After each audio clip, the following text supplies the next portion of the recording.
Taiwan প্রণালীতে নতুন করে উত্তেজনা তৈরি হয়েছে।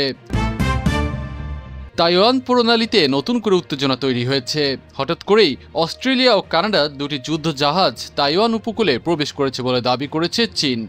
চীনের রাষ্ট্রীয় সংবাদ মাধ্যম গ্লোবাল টাইমস জানিয়েছে, কানাডার ফ্রিগেট ভিল ডি কুইবেক আর অস্ট্রেলিয়ার গাইডেড মিসাইল ডেস্ট্রয়ার ব্রিসবেন শনিবার 180 কিলোমিটার দীর্ঘ তাইওয়ান প্রণালীর একাংশ অতিক্রম করে। পুরো সময়ই নজরদারিতে ছিল চীনের পিপলস লিবারেশন আর্মি বা পিএলএ। বেইজিং বলছে পরিস্থিতি তাদের নিয়ন্ত্রণে ছিল। তবে তাইওয়ানের প্রতিরক্ষা মন্ত্রণালয় তাৎক্ষণিকভাবে কোনো মন্তব্য করেনি। রয়টার্স কানাডা ও অস্ট্রেলিয়া সামরিক বাহিনীর প্রতিক্রিয়া চাইলে সাড়া মেলেনি।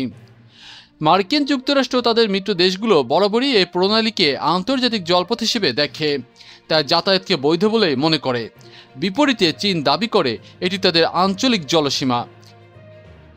উল্লেখ্য, 2022 সালে মার্কিন নেত্রী ন্যান্সি পেলোসির তাইওয়ান সফরের পর থেকেই অঞ্চলটিতে উত্তেজনা তীব্র হয়। তখন থেকে প্রায় নিয়মিতভাবেই তাইওয়ানের আকাশসীমা লঙ্ঘন করছে চীনা যুদ্ধ বিমান। নতুন এই ঘটনাকে ঘিরে তাই আবারও বাড়তে পারে চীন তাইওয়ান সংকট। জেলেনস্কির আহ্বান, পশ্চিমাদের সেনা পাঠাতে হবে ইউক্রেনে। ইউক্রেনে এক রাতেই রাশিয়ার নজিরবিহীন হামলা। শনিবার রাতে মস্কো ইউক্রেনের দিকে ছুড়েছে 800 এর বেশি ড্রোন আর 13টি ক্ষেপণাস্ত্র, যার মধ্যে ছিল ব্যালিস্টিক মিসাইলও। এই ভয়াবহ হামলায় রাজধানী কিয়েভ কেঁপে ওঠে। একটি অ্যাপার্টমেন্ট ব্লকে ধস নামলে সেখান থেকে উদ্ধার করা হয় 32 বছর বয়সী এক মা ও তার মাত্র 2 মাস বয়সী সন্তানের মরদেহ। শুধু তাই নয়, শহর জুড়ে আগুন ছড়িয়ে পড়ে। আহত হয়েছেন অন্তত 16 জন।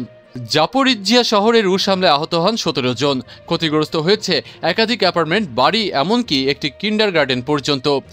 নোবোপাবলিকার গ্রামে গ্লাইড বোমা হামলায় নিহত হয়েছেন এক নারী, নিখোঁজ রয়েছেন আরেকজন। এমন রক্তক্ষয়ী রাতের পর প্রেসিডেন্ট ভ্লাদিমির জেলেনস্কি ক্ষুব্ধ প্রতিক্রিয়া দিয়েছেন। তিনি পশ্চিমা দেশগুলোকে স্মরণ করিয়ে দিয়েছেন, প্যারিস বৈঠকে যে সিদ্ধান্ত নেওয়া হয়েছিল তা এখনই বাস্তবায়ন করতে হবে। বিশেষ করে আন্তর্জাতিক সেনা মোতায়েনের বিষয়টি যেন আর বিলম্ব না হয়। এর আগে ফরাসি প্রেসিডেন্ট এমানুয়েল ম্যাক্রো জানিয়েছিলেন 26টি দেশ ইউক্রেনের নিরাপত্তা নিশ্চয়তার প্রতিশ্রুতি দিয়েছে। তবে রাশিয়ার প্রেসিডেন্ট ভ্লাদিমির পুতিন ইতিমধ্যেই হুঁশিয়ারি দিয়ে বলেছেন, ইউক্রেনে মোতায়েন করা যে কোনো পশ্চিমা সেনা হবে রাশিয়ার বৈধ লক্ষ্যবস্তু। রাতভর চলা এই হামলায় ইউক্রেন এক ভয়ঙ্কর বার্তা পেয়েছে। যুদ্ধের আগুন এখনো দাও দাও করে জ্বলছে আর শান্তির কোনো আলো এখনো দেখা যাচ্ছে না। সাহসিকতা থেকে বিশ্ব স্বীকৃতি, ইতিহাস গড়লেন শেহরবানো।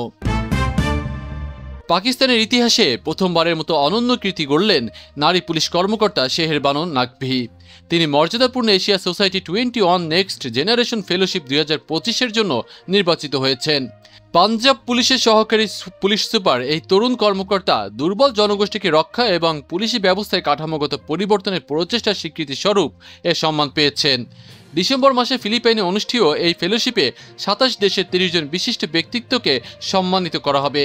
আর শেহরবানো হচ্ছেন পাকিস্তানের প্রথম নারী পুলিশ অফিসার যিনি এই তালিকায় জায়গা করে নিলেন। শেহরবানো পরিচিতি পান 2023 সালে, যখন তিনি লাহোরে এক নারীকে ক্ষুব্ধ জনতার হাত থেকে সাহসিকতার সঙ্গে রক্ষা করেছিলেন। সেই ঘটনার পর থেকে তিনি হয়ে ওঠেন সাহসী পুলিশ অফিসারের প্রতীক। পাঞ্জাব পুলিশের আইজি ডক্টর উসমান আনোয়ার এই অর্জনকে দেশের জন্য গর্বের বিষয় বলে অভিহিত করেছেন। এর কৃতিত্বের মাধ্যমে আন্তর্জাতিক অঙ্গনে আবারও প্রমাণ হলো পাকিস্তানি নারী পুলিশ অফিসাররা তাদের কাজ ও সাহসিকতার জন্য বিশ্বজুড়ে সম্মান কুড়াচ্ছেন। জাপানে বড় রাজনৈতিক ধাক্কা, পদ ছাড়লেন প্রধানমন্ত্রী।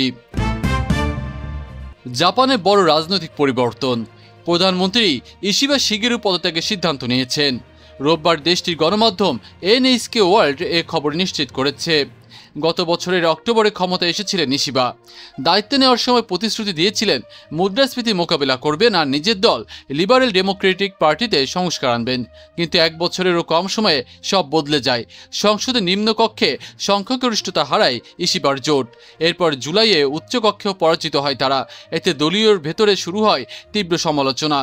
গত সপ্তাহে পদত্যাগের গুঞ্জন উঠলেও সেটি অস্বীকার করেছিলেন ইশিবা। কিন্তু এবার আর গুঞ্জন নয়, সরাসরি ঘোষণা এলো তার পদত্যাগের। আগামীকাল সোমবার এলডিপিতে বিশেষ নেতৃত্ব বাছাই অনুষ্ঠিত হবে। তার আগে পদ ছাড়লেন ইশিবা, যেন দল ভেতরে কোনো বিভক্তি না তৈরি হয়। এখন প্রশ্ন, কে হবেন জাপানের নতুন প্রধানমন্ত্রী? দলীয় নেতৃত্বের এই নির্বাচনটাই নজর কাড়ছে পুরো বিশ্বের। ইউক্রেন সংকটে বাংলাদেশের নাম উঠে এলো আন্তর্জাতিক আলোচনায়। ইউক্রেন যুদ্ধে বড় এক নতুন পরিকল্পনা সামনে আনলো যুক্তরাষ্ট্র। যুদ্ধবিরতি বাস্তবায়িত হলে ইউক্রেন ও রাশিয়ার মাঝখানে একটি বাফার জোন তৈরি করা হবে, আর সেখানে সেনা পাঠাতে পারে সৌদি আরব ও বাংলাদেশ। শুক্রবার মার্কিন সংবাদ মাধ্যম এনবিসি নিউজ জানায়, ওয়াশিংটন এই বাফার জোনের নেতৃত্বে থাকবে, তবে যুক্তরাষ্ট্র নিজে কোনো সেনা পাঠাবে না, বরং ন্যাটো বহির্ভূত দেশগুলোকেই এই শান্তিরক্ষী বাহিনীতে যুক্ত করা হবে।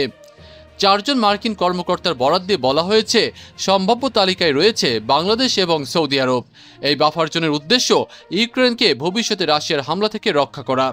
এদিকে এখনও খুব কম দেশেই প্রকাশ্যে প্রতিশ্রুতি দিয়েছে যে তারা সৈন্য পাঠাবে, তবে ইউরোপীয় নেতৃত্বাধীন কোয়ালিশন অব দ্য উইলিং দ্রুত নিরাপত্তা নিশ্চয়তার রূপরেখা চূড়ান্ত করতে চাইছে।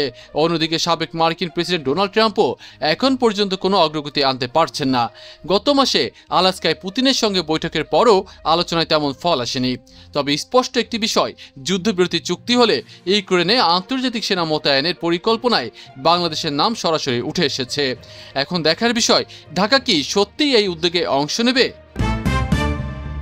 শি কিমের সঙ্গে গোপন বৈঠকে ট্রাম্প, আলোড়ন বিশ্ব কূটনীতিতে। সাবেক মার্কিন প্রেসিডেন্ট ডোনাল্ড ট্রাম্প আবার আলোচনায়। আগামী অক্টোবর মাসে তিনি দক্ষিণ কোরিয়া সফরে যাচ্ছেন, আর সেই সফরেই চীনের প্রেসিডেন্ট শি জিনপিং এর সঙ্গে গোপন বৈঠক হওয়ার সম্ভাবনা তৈরি হয়েছে। সিএনএন জানাচ্ছে, ট্রাম্প ও তার উপদেষ্টারা গোপনে পরিকল্পনা করছেন দক্ষিণ কোরিয়ার গিয়াংজি শহরে অনুষ্ঠিতব্য এশিয়া প্যাসিফিক ইকোনমিক কোঅপারেশন বা অ্যাপেক বৈঠকে যোগ দেওয়ার। ওই বৈঠক অক্টোবরের শেষ দিকে শুরু হয়ে নভেম্বরের প্রথম সপ্তাহ পর্যন্ত চলবে।